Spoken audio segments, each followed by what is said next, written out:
Hey, welcome back to Tactics Talk with Guido. Thanks for tuning in, guys. On this episode, we have my Chinese Tier 8 112, which is a preferential premium Chinese Tier 8 tank. We're in Sacred Valley in a 5-10 battle. I'm bottom tier, but that's not bad because I'm only one tier down. We're going to call this one Things That Win.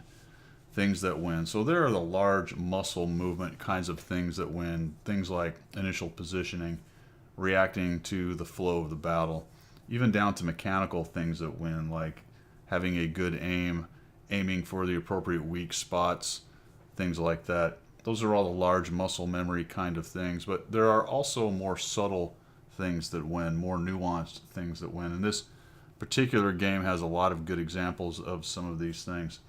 Now, I'm not talking about things that I did that are, if I hadn't done them, we wouldn't have won. I'm talking about little things you can do while you're playing this game that definitely help your team win. I see a lot of people talking about that kind of thing in the forums, but often they don't really have a good idea. The other question is, when are you doing these things, and is it actually helping you? So I'm going to come around here. This is pretty standard echelon, so one thing that wins is not coming and jamming up behind my T10 buddy right here, if that's who I've got. Yes, this T10. So I'm not up behind him, clipping him. I'm actually working in echelon, and I have to be very careful about not popping him right in the turret. So it is up to me as the second guy in echelon to not shoot the T10, period, no matter what that T10 does. So I'm going to watch here. And I'm trying to get a shot on the top. I'll shoot and back up. Got a 120, 1 FT. Probably not a great idea just to sit there and poke at a Tiger 2 and an E75. So I'm going to do a small reposition, a micro reposition right here. And that's another thing that wins. See that we've got two Malshans moving up.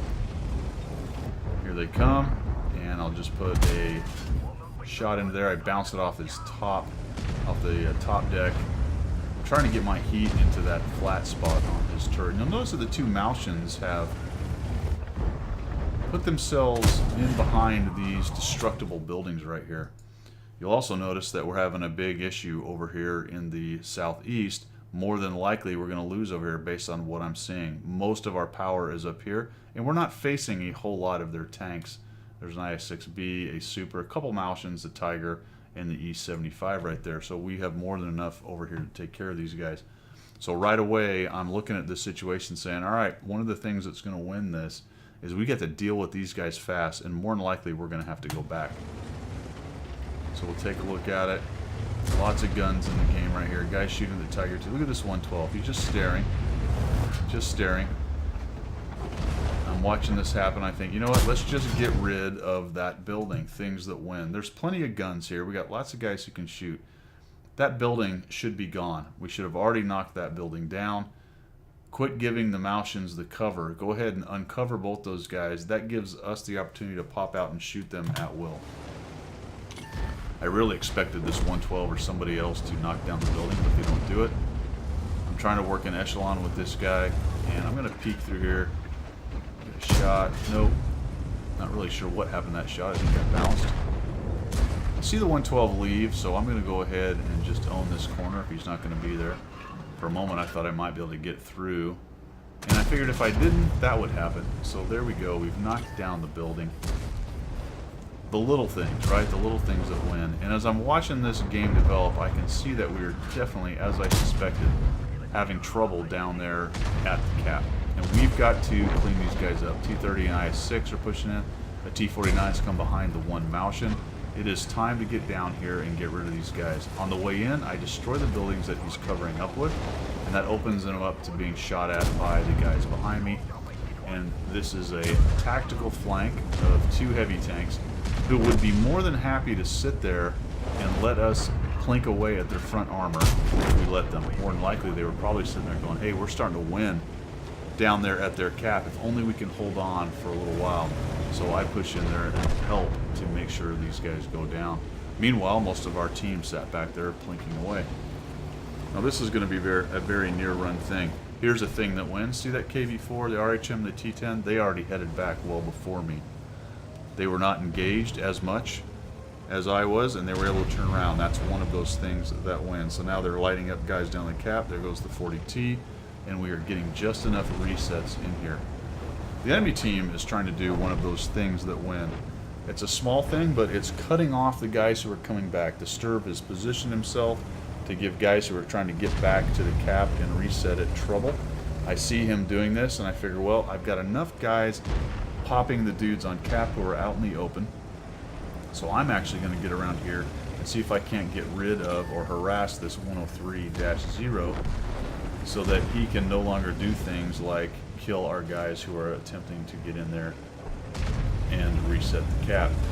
Now, there you go. I track him. That's one of those little things that went. He's able to fix it. Try to ram him, and now I'm turning right, so I'm keeping him from getting his gun on me. Take him down. Now we're going to push up into the guys on cap. And if you're wondering, one of the things that do not win is driving onto cap and sitting there while multiple tanks come back. You might as well abandon the cap at that point and find a more defensive position. The other thing that wins is flanking and circling guys so that other tanks can get their guns into their side. Much like that defender turned around to shoot me, gets popped from behind by the T-10, the same thing that I did earlier with the Malshin. And now the T-54 is making a run for it. There he goes. Don't think I get any more damage in here. If I do, it's one shot maybe, but I don't think so.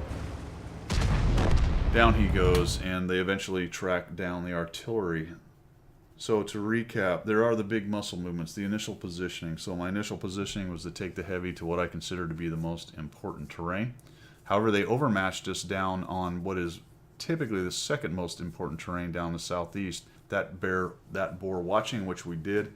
You can see that several of my teammates were able to disengage earlier than I was and get back just in time to start resetting those guys. We clean up the guys up in the northwest, and we do that by not sitting back and poking and prodding. We also do things like knock down buildings that are in the way, and unfortunately the rest of my team did not do that. This is something that is highly annoying. People will hold their shot. They don't want to be the one to quote-unquote waste their shot knocking down a building. Now, that doesn't mean you just willy-nilly knock down buildings figuring that it's going to give you a tactical advantage at some point. In this case, we needed those to go away so that we could start working on those Malshins. And then, once we started to surround them, there was no sense in sitting there and popping them in the front armor. You might as well push in there, get around them, and start doing some work. And of course, the rest of the little things as we went in there as far as cutting off guys who are trying to cap or guys who are trying to get back to the cap, depending on what side of the equation you are on that. And it's the little things that help you win in the end. All right, guys, I hope you like what you saw. I hope you learned something. If you did, make sure you subscribe. As always, we will see you.